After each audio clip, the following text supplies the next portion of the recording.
एक दफा का जिक्र है, किसी जंगल में एक भेड़िया रहता था। भेड़िया इंतहाई लालची और खुदगर्ज था।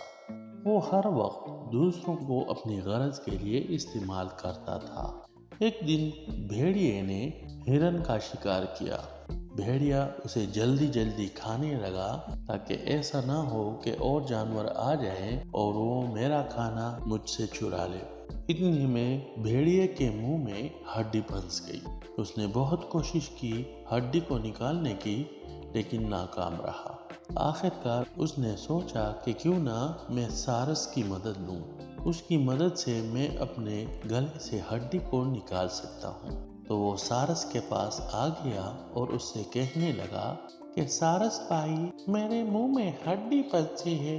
अगर तुम इसे निकाल सकते हो तो बराए मेहरबानी मेरे गले से हड्डी निकालो ताकि मुझे आराम मिल जाए।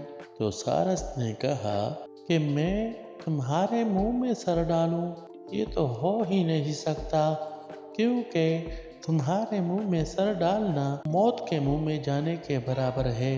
तो भेड़िए के मिन्नत समाजत के बाद सारस उसके साथ मान गया और उससे वादा लिया कि तुम मुझे नहीं खाओगे।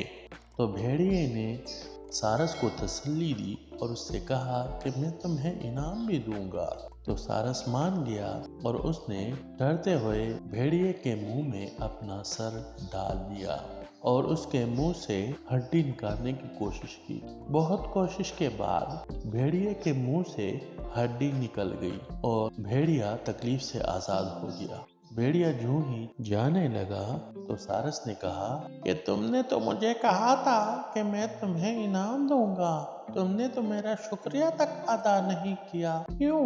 तो इस पर भेड़िया कहने लगा, तुम मेरे मुंह से जिंदा बच गए हो तो क्या ये तुम्हारे लिए इनाम नहीं है? और ये कहते हुए वहां से चला गया। तो सारस ने दिल ही दिल में पक्का इरादा किया कि मैं कभी भी भेड़िए की मदद नहीं करूंगा। तो बच्चों, इस कहानी से हमें ये सबक मिलता है कि हमें खुदगर्ज दोस्तों से बचना चाहिए। अगर आपको कहानी पसंद आई हो तो लाइक और शेयर करना ना भूलें, और अगर आप चैनल पर नए हैं तो चैनल को सब्सक्राइब करके घंटी के बटन को जरूर दबाएं। बहुत शुक्रिया।